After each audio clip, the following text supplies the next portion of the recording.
Hola, ¿cómo están? Qué gusto que inicien con nosotros una semana más y un mes más aquí en la UNAM Responde. Agradecemos a todos ustedes que han hecho posible que este programa universitario siga transmitiéndose día con día. Comenzamos ya hace casi un año, el 23 de marzo del 2020, y continuaremos mientras esta emergencia siga necesitando de difundir información confiable a través, por supuesto, de nuestra comunidad universitaria. Y bueno, a casi un año de comenzada esta pandemia, nuestra Universidad Nacional Autónoma de México ha hecho evidente su preocupación por seguir cuidando y protegiendo la salud de toda nuestra comunidad, y oficialmente ha manifestado que, al menos las actividades administrativas presenciales se irán aumentando luego de que el semáforo de riesgo se encuentre en amarillo. Entonces esperará 10 días e irá aumentando paulatinamente hasta llegar a un aforo máximo del 30%. Mientras que en cuanto a las clases presenciales, sucederán únicamente cuando el semáforo de riesgo se encuentre en verde y todos los profesores hayan sido vacunados. Pues así, este reconocimiento a toda la comunidad universitaria. Se sigue cuidando, por supuesto, su salud, pero al mismo tiempo nuestra casa de estudios sigue trabajando desde que comenzó esta pandemia, pues ha encontrado las alternativas para seguir haciéndolo en beneficio de la sociedad mexicana. Y bueno, como todos los lunes, vamos con el doctor Carlos Rosales del Instituto de Investigaciones Biomédicas de nuestra universidad, que nos resuelve dudas con respecto a esta pandemia, y esta tarde nos habla de las posibles secuelas a largo plazo que deja la enfermedad de COVID-19. Gracias, Rosa. Muy buenas tardes. Nuestro público nos ha preguntado por qué, si ya tuve la COVID-19 y me recuperé, sigo teniendo problemas de sentirme mal, dolor de cabeza y otros malestares. Bueno, aparentemente, a pesar de que uno se ha recuperado de la enfermedad, hay muchos trastornos que perduran por mucho tiempo. Un estudio reciente realizado por investigadoras de muchas instituciones como la compañía farmacéutica Novartis, el Instituto Nacional de Cancerología aquí en México, la UNAM, la Universidad de Harvard, el Instituto Karolinska en Europa, y las universidades Emory, Cornell y el Methodist Research Institute en Houston, hicieron una investigación conjunta en la que se investiga los efectos a largo plazo de la COVID, que significa que son síntomas o malestares que tiene una persona por más de 2 semanas después de haberse recuperado de la enfermedad. Encontraron que el 80% de las personas infectadas con el virus SARS-CoV-2 mostraron malestares que perduran por más de 2 semanas. Los más comunes son fatiga, o sea, cansancio generalizado en casi 2/3 partes de estas personas. Le siguen el dolor de cabeza, el trastorno de atención, esto es, la persona no se puede concentrar bien, pérdida de cabello y dificultad para respirar. Aún así, muchos otros síntomas, como son la pérdida del gusto, la pérdida del olfato, la tendencia a respirar rápidamente con cualquier esfuerzo, dolores en las articulaciones, tos, sudor, náusea y dolor de pecho, son muy frecuentes en estas personas. Entonces, haberse recuperado de la COVID-19 no exenta que se siga con problemas. Lo mejor es evitar ser infectado. Por favor, cuídese mucho. Muchas gracias. Regresamos con Rosa al estudio de TV UNAM. Las inundaciones, también los sismos o bien las crisis de salud como la que estamos viviendo, como esta pandemia, nos hacen reflexionar sobre las funciones y los usos de los espacios públicos. Para saber cómo se han transformado con esta pandemia y con otro tipo de emergencias sociales, esta tarde estaremos reflexionando a través de un proyecto que se presenta en la Facultad de Arquitectura, y vamos a conocer a los responsables, que son nuestros invitados de hoy. En primer término, saludo a la doctora en Arquitectura Amaya Larrucea Garritz, quien es paisajista y maestra en restauración de monumentos, responsable del Laboratorio de Áreas Verdes y Espacios Públicos. ¿Cómo está, doctora? Buenas tardes. Hola, ¿qué tal? Buenas tardes. Muy bien, gracias. Pues un gusto que esté aquí con nosotros, junto con el doctor en psicología Eric Orlando Jiménez Rosas, con especialización en psicología ambiental y forma parte de la licenciatura de arquitectura de paisaje, ambos de la Facultad de Arquitectura de nuestra universidad. Buenas tardes, doctor. Hola, buenas tardes. Un gusto que estén aquí con nosotros para reflexionar de esos temas con los que convivimos y coincidimos evidentemente todos los días, pero que quizá no siempre nos ponemos a reflexionar desde distintas áreas del conocimiento. Y me gustaría que empezáramos por ahí. Tienen una propuesta de un proyecto sobre los usos y funciones de los espacios públicos ante las emergencias sociales. ¿En qué consiste y por qué la importancia de este proyecto, doctora? Pues muchas gracias por la pregunta y por invitarnos a estar aquí.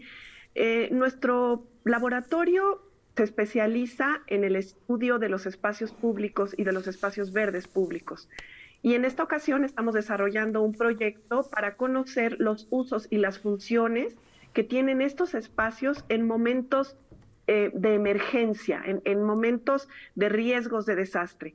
Y estos, dada la ubicación en la Ciudad de México, pues los más comunes a los que nos hemos enfrentado y nos enfrentaremos cada día más, tienen que ver con los temblores, con las inundaciones y con las emergencias sanitarias, como es la del COVID-19 que estamos viviendo en este momento. Los espacios públicos tienen muchas funciones y son utilizados de diversas maneras para tener mecanismos de mitigación, para salvar a la población, para mejorar su estado de ánimo, sus posibilidades de comunicación social y incluso su bienestar físico y de salud, en el que el espacio público tiene un papel esencial. Nuestro objetivo es conocer cómo se utilizan estos espacios, cómo se usan en el caso de los mexicanos, cómo los usamos, a qué problemas nos enfrentamos en ese uso y aprender de ello para poder tener mejores opciones, mejores diseños y mejores posibilidades de utilizarlos y tener el máximo provecho posible dentro de la infraestructura urbana. Y para lograr esto en beneficio, por supuesto, de todos quienes utilizamos y podemos aprovechar estos espacios públicos y las áreas verdes, es necesario que se realice investigación. Doctor, ¿por qué no nos platica cómo está conformado el equipo de trabajo y cuál es el alcance de este estudio? Nos decía la doctora, quizás es en la Ciudad de México, porque pues, los espacios públicos, a fin de cuentas, pueden ser distintos en zonas rurales o en zonas urbanas. Platícanos cómo está identificado y cuál es el alcance de este estudio en particular. Sí. Nosotros somos un equipo multidisciplinario. Es un equipo de esta naturaleza, ya que la complejidad del espacio público y las áreas verdes requieren una comprensión que pudiera ser abordada con más eficacia desde diversas perspectivas. Participamos en este proyecto investigadores y docentes en diversas disciplinas como arquitectura de paisaje, psicología, biología, y estudiantes de maestría, de doctorado y de licenciatura. Tenemos estudiantes también de urbanismo, estudiantes de maestría en urbanismo y en arquitectura, alumnos de arquitectura y de arquitectura de paisaje.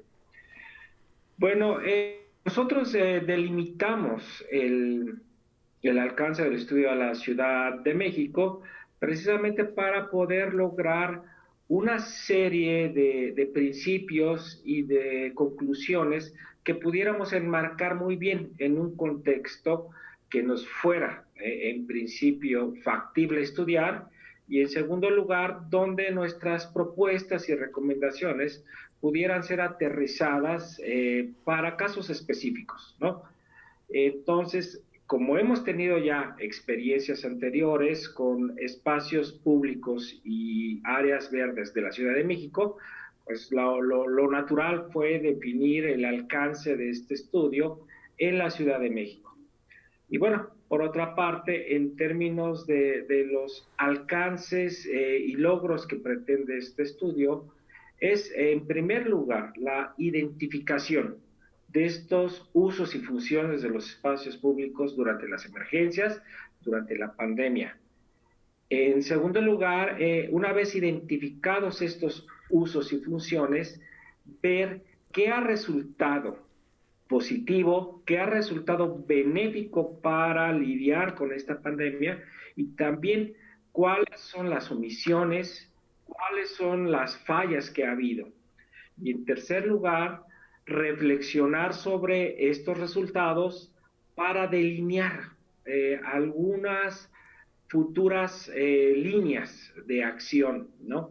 A corto y mediano plazo, para que el uso de los espacios públicos en situaciones de emergencias sanitarias sea más eficiente y genere más beneficios a la mayor cantidad de población posible.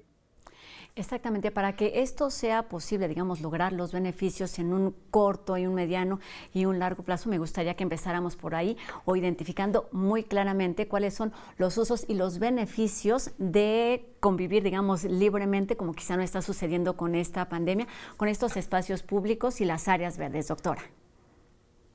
Sí, mira, vamos ahora a hablar específicamente sobre pandemia, que es lo que en este momento más nos aqueja, ¿no? Nosotros quisimos hacer el proyecto encontrando todas las otras emergencias, porque pensamos que finalmente también habla de un estudio integral, ¿no? Pero en este momento nos apremia la pandemia. Y bueno, pues los beneficios que estos lugares nos pueden dar, múltiples. Y como hemos estado viendo, todos lo hemos vivido, algunos espacios han estado cerrados. Otros han estado abiertos, otros lo han hecho de forma intermitente. Y entonces se han creado confusiones, ¿no? Hemos aprendido como sociedad y como sociedad mexicana un poco sobre la marcha, precisamente porque no hay un plan, no había un plan previo, ¿no? De alguna manera, las experiencias anteriores se habían un poco olvidado. Pero bueno, cada vez más en los estudios se ve que el espacio público es un espacio que disminuye la vulnerabilidad de la población, porque nos puede dar un alivio, ¿no? Y las actividades que se pueden realizar, que también cada vez se publicitan más, son más seguras en espacios abiertos.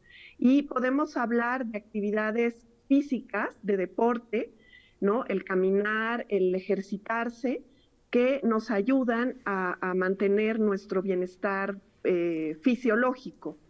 También las posibilidades que estos lugares nos han dado para mejorar la infraestructura de salud en estos momentos, ¿no? Sabemos que hay kioscos para las pruebas, también han funcionado estos lugares para la espera de la aplicación de vacunas, también para la distribución de oxígeno en algunos casos. También son espacios para la difusión de las medidas que tenemos que tomar individualmente o en grupo, ¿no? Cómo cuidarnos, usar tapabocas, etcétera. Son espacios en donde se puede difundir todos estas recomendaciones. Otras cosas también es que son espacios de descanso para la población que se dedica directamente a la ayuda de los enfermos, ¿no? Los médicos, el personal de hospitales, etcétera, pues se encuentra en estos lugares también un espacio de descanso. También las actividades de esparcimiento. Vemos cómo hay también algunos estudios en otros países, cómo se ha incrementado el uso de estos lugares para la convivencia familiar. Las personas también de la tercera edad están saliendo más a pasear un poco, a aliviarse del estrés que provoca el encierro, ¿no? Y esto se ve cada vez más.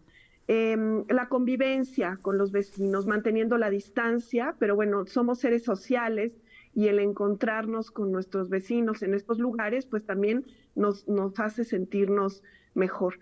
Los paseos de mascotas, que también se han incrementado mucho, cada vez vemos más en estos espacios públicos.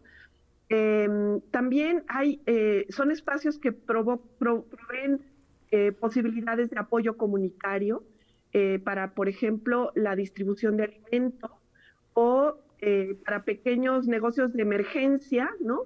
O como vemos en estos últimos días, que se aprobó el uso de restaurantes, poniendo algunas mesas de forma provisional en estos espacios públicos.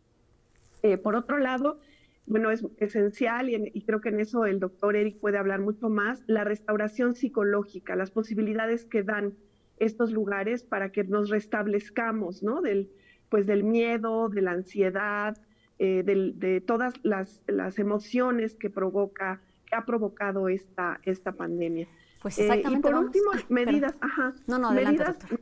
Medidas que han podido darse para mantener un poco mejor estos espacios y que también proveen beneficios ambientales y sociales.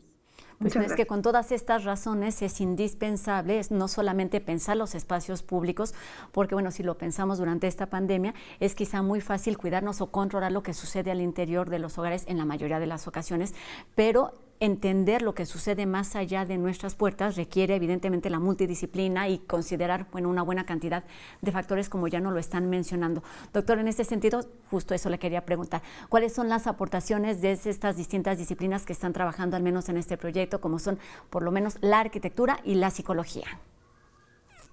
Sí, la arquitectura. Perdón. Vamos con el doctor. Perdón. No, adelante. Sí, la arquitectura con nuestros alumnos y académicos, arquitectos y arquitectos de paisaje, nos ayudan a la comprensión del espacio, a la comprensión de las características espaciales y de su relación con el entorno económico, con el entorno social, con el entorno cultural. Y un aspecto muy importante también nos ayuda a la comprensión de los aspectos ambientales, la vegetación, la fauna, el clima. Por ello también en nuestro equipo de trabajo tenemos profesores que son biólogos, ¿no? Entonces es una caracterización y una comprensión de los aspectos ambientales y espaciales que es indispensable, porque la conducta humana, los procesos psicológicos, no suceden en el vacío, suceden dentro de un espacio. Entonces hay que comprender ese espacio. La arquitectura de paisaje colaboran, contribuyen mucho en esta comprensión. En términos de la psicología, bueno, pues los espacios públicos y las áreas verdes afectan el comportamiento. Esto ya está documentado. Y también el comportamiento humano afecta al espacio público y afecta a las áreas verdes. Esta mutua afectación no es algo simple, es decir, sucede de forma muy variada, y son varios los factores que están influyendo en estas relaciones. Entonces, la psicología aporta esto, la comprensión de las interacciones entre el ambiente, entre los espacios y el comportamiento. ¿Cómo afectan los espacios a las emociones, a los pensamientos y a las acciones de las personas? Entonces, bueno, pues sí es necesaria esta conjunción de disciplinas. Exactamente, es un camino, vamos, de ida y vuelta, y entonces es indispensable que sea armónico, que sea consciente por parte de todos los que estamos involucrados en este tipo de convivencias, porque va más allá de lo individual y tiene que ver todo absolutamente con lo colectivo. Estamos por terminar ya esta entrevista y no quisiera despedirnos sin entender lo que nos platicaban fuera del aire acerca de la importancia de este tipo de estudios para que se pueda aplicar o que se puedan ver beneficios en términos a corto plazo, de forma inmediata, vamos, y también a largo plazo, que es el objetivo de este proyecto. ¿Quién nos ayuda para terminar? Pues sí, creo que lo interesante aquí es que hay acciones que se pueden realizar con estudios como para, por ejemplo, la apertura de parques, ¿no? Pero con las medidas necesarias y suficientes. considerar que para los riesgos de desastres las 3 etapas son indispensables, ¿no? En esta ocasión, bueno, había, como dije antes, poca prevención o esta etapa anterior no teníamos suficiente material, sobre todo de un virus distinto, ¿no? Pero podemos ahora entender cómo nos estamos comportando en esos lugares para poder planear una tercera etapa de recuperación, ¿no? En este momento todavía nos encontramos en el momento, pero tendremos que tener acciones para recuperarnos todos como sociedad y el papel de los espacios públicos será indispensable. Y volver a tener confianza en ellos. Exactamente. No solo confianza, sino saber con certeza que nos van a ayudar y nos van a hacer menos vulnerables para las siguientes ocasiones. Exactamente, que sirva también entonces pues como una experiencia. Doctor, solamente para terminar, recuérdenos como brevemente una listita de cuáles son esos espacios públicos. Sí, los espacios públicos que estamos investigando son las áreas verdes como parques y los espacios públicos como alamedas, como plazas urbanas, como camellones, calles. Y bueno, en particular, los que están siendo utilizados para atender las distintas dimensiones del COVID, de esta emergencia. Pues sí, para entender cuál es nuestra relación y para conocer no solo los usos, sino los beneficios que puede traernos como individuos estos espacios públicos y las áreas verdes en términos de salud física, mental y emocional. Es importante que seamos conscientes y que tengamos información y para ello podemos acercarnos al trabajo que realiza el Laboratorio de Áreas Verdes y Espacios Públicos, en donde podemos encontrar parte del trabajo que ya realizaron y también un poquito del proyecto en el que están trabajando actualmente con la llegada de esta pandemia. Les agradezco mucho a nuestros invitados, la doctora en arquitectura Amaya Larrucea Garritz y también al doctor en psicología Eric Orlando Jiménez Rosas, ambos responsables de este proyecto y también miembros de la Facultad de Arquitectura. Muchas gracias y muy buenas tardes. Gracias. Gracias, buenas tardes. Gracias y seguramente estaremos en contacto con ustedes más adelante. Es un proyecto PAPIT que está pensado en un periodo aproximadamente de 2 años. En este momento están en la recopilación de datos, pero estaremos muy atentos a lo que ocurre con los resultados y para seguir pensando en los beneficios de este contacto en espacios públicos. Y bueno, tenemos más información aquí, como todos los lunes. Está con nosotros Anel Encileo No Me Encierro. Comenzamos el mes de marzo, estará muy presente la voz del papel de las mujeres en las letras y también algunas otras recomendaciones relacionadas, por ejemplo, con la poesía. Vamos a escucharlas.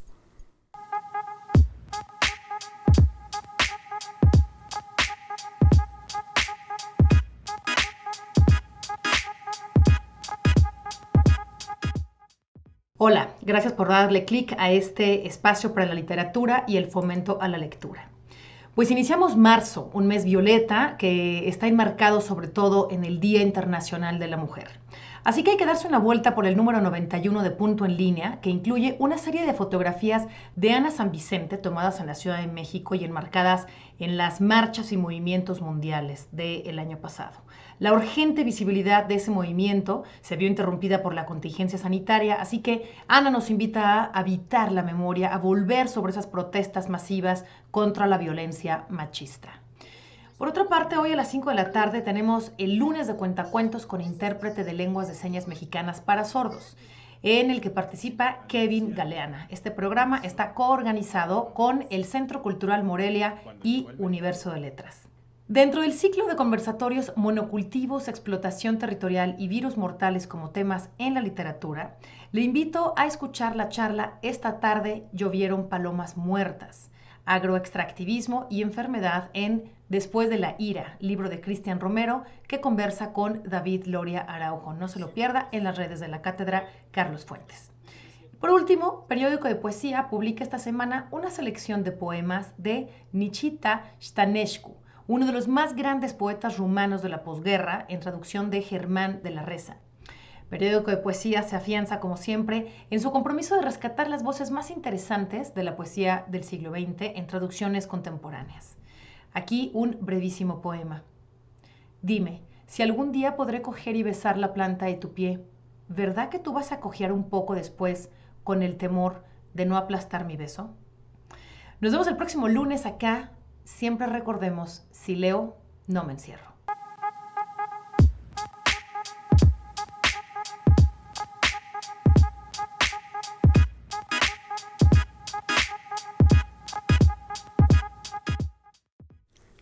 Agradecemos a todos ustedes que nos han acompañado en este programa y bueno, les recordamos que seguimos recibiendo todas sus dudas y sus comentarios en nuestras redes sociales o también en los números de WhatsApp que ustedes ya conocen. Sigamos haciendo juntos este programa de la UNAM Responde. Gracias a todos aquellos también que lo hacen posible y tenemos una cita mañana a las 2:30 de la tarde por TV UNAM. Adiós.